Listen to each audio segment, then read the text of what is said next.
Bienvenidos al Closet del Crimen. El día de hoy desempolvaremos el caso del asesino serial John Wayne Gacy, quien conmocionó a los Estados Unidos por haber pasado de ser un ciudadano ejemplar a un terrible homicida psicópata. John nació en Chicago el 17 de marzo de 1942. Creció en una familia bastante disfuncional en la que su padre lo obligaba a pasar por terribles humillaciones y siempre burlas y alusiones constantes a su obesidad. Todo esto marcó la mente de John, convirtiéndolo en un psicópata en potencia. Fue el combo perfecto para que desarrollara un perfil inseguro y con tendencia al sentimiento de culpabilidad.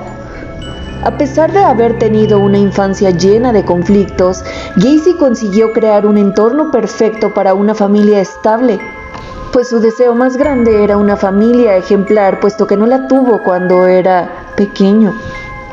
Se destacó como un gran comerciante y empresario e incluso llegó a ocupar un cargo político sin tener apenas estudios.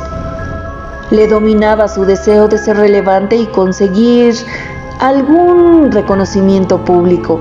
Esto le fue muy sencillo gracias a sus dotes de elocuencia y capacidad para conseguir atraer la atención. Su primer matrimonio terminó después de ser declarado culpable por abuso sexual a menores en el 68, por el cual fue sentenciado a 10 años de prisión. Pero después de 18 meses, recluido en la penitenciaría estatal de Anamosa, salió en libertad condicional el 18 de junio de 1970 debido a su buen comportamiento. Después de abandonar la cárcel, se mudó nuevamente a Illinois, donde ocultó su registro criminal con éxito, hasta que la policía comenzó a investigarlo por los asesinatos posteriores. En el 71, John compró una casa en un sector anónimo en Norwood Parks. Allí estableció su propio negocio dedicado a la construcción. La casa en la que él residía fue demolida el 3 de mayo del 79 y en el 82 se construyó otra en su lugar. John se casó por segunda vez y fue padre de 2 hijos, pero este matrimonio se terminó en el año del 76 cuando su esposa le solicitó el divorcio. Solía organizar grandes fiestas en las que se disfrazaba de payaso. Su apodo era Pogo.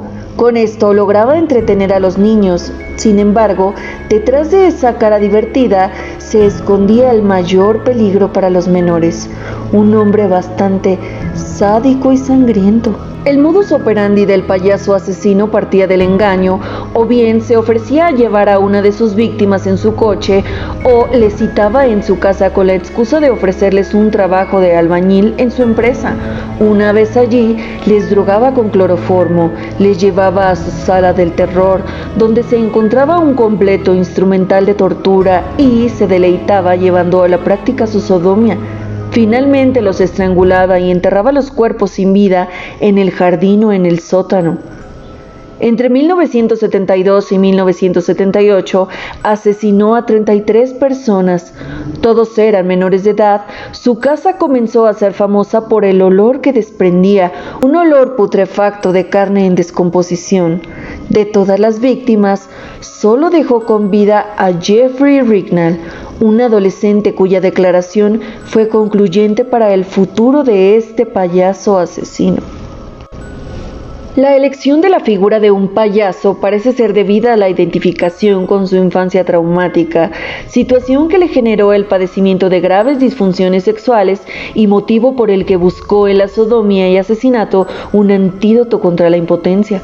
Por otro lado, sus víctimas eran masculinas, calmando así otro de los traumas infligidos por su padre, la culpabilidad por ser homosexual.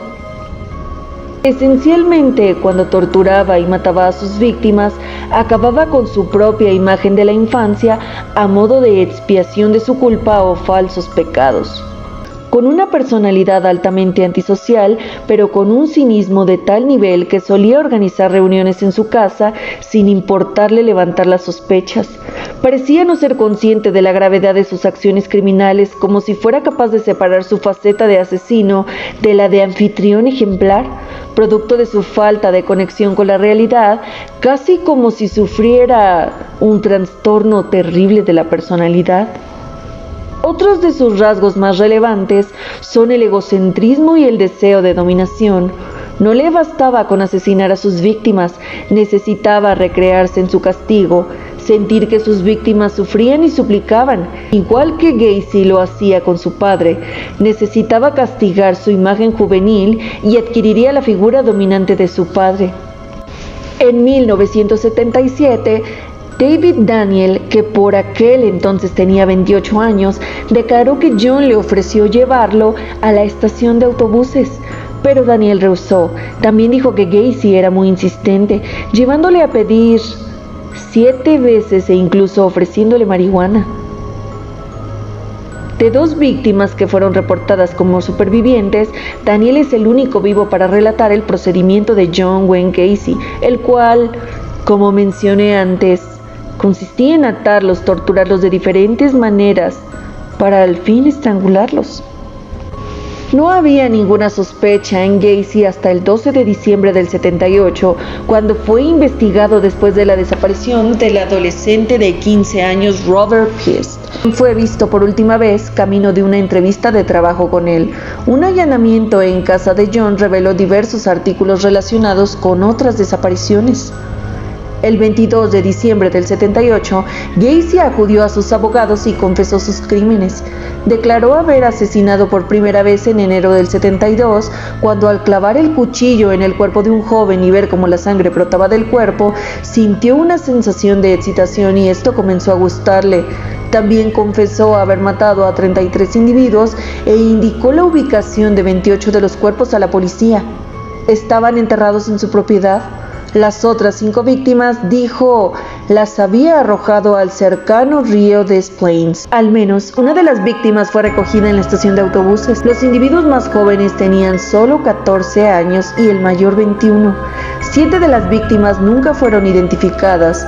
Los cuerpos fueron descubiertos desde diciembre del 78 hasta abril del 79, cuando la víctima conocida fue hallada en el río Illinois. En el 98, mientras se realizaban reparaciones en el estacionamiento trasero de la casa de la madre de Gacy, las autoridades encontraron restos de al menos 4 personas más. El 6 de febrero de 1980 comenzó el juicio de John Gacy en Chicago. Durante el juicio se declaró inocente, alegando problemas de orden mental. Sin embargo, su testimonio fue rotundamente rechazado, ya que se le realizaron estudios de orden mental dando resultados negativos, es decir, que no tenía ni padecía de problemas mentales. Su abogado argumentó que John tenía lapsos de locura temporal en el momento de cada asesinato, pero antes y después recobraba la normalidad para atraer y disponer de las víctimas. En un momento del juicio, la defensa de Gacy intentó afirmar que los 40 asesinatos fueron muertes accidentales, como parte de una asfixia erótica, pero el forense del condado demostró con evidencia que estas afirmaciones eran imposibles. Además, Gacy ya había confesado a la policía y era incapaz de suprimir tal evidencia. Fue hallado culpable el 13 de marzo y sentenciado a varias cadenas perpetuas y varias penas de muerte. Fue ejecutado por inyección letal el 10 de mayo de 1994. Sus últimas palabras revelan su personalidad y su no arrepentimiento por sus crímenes. Fueron: matarme no hará regresar a ninguna de las víctimas. El Estado me está asesinando. Bésenme el trasero. Nunca sabrán dónde están los otros. Durante los 14 años en los que Gacy pasó tras el corredor de la muerte, se dedicó a pintar cuadros de payasos, los cuales alegaba eran su alter ego. Y algunas personalidades del mundo del espectáculo adquirieron sus obras conservándolas como fetiches. El Closet del Crimen te agradece por haber escuchado esta terrible narración. Si te gustó el video, por favor, regálanos un like y compártelo. Suscríbete y activa la campanita de notificaciones para que no te pierdas nuestro próximo video. En CDC te deseamos una excelente noche.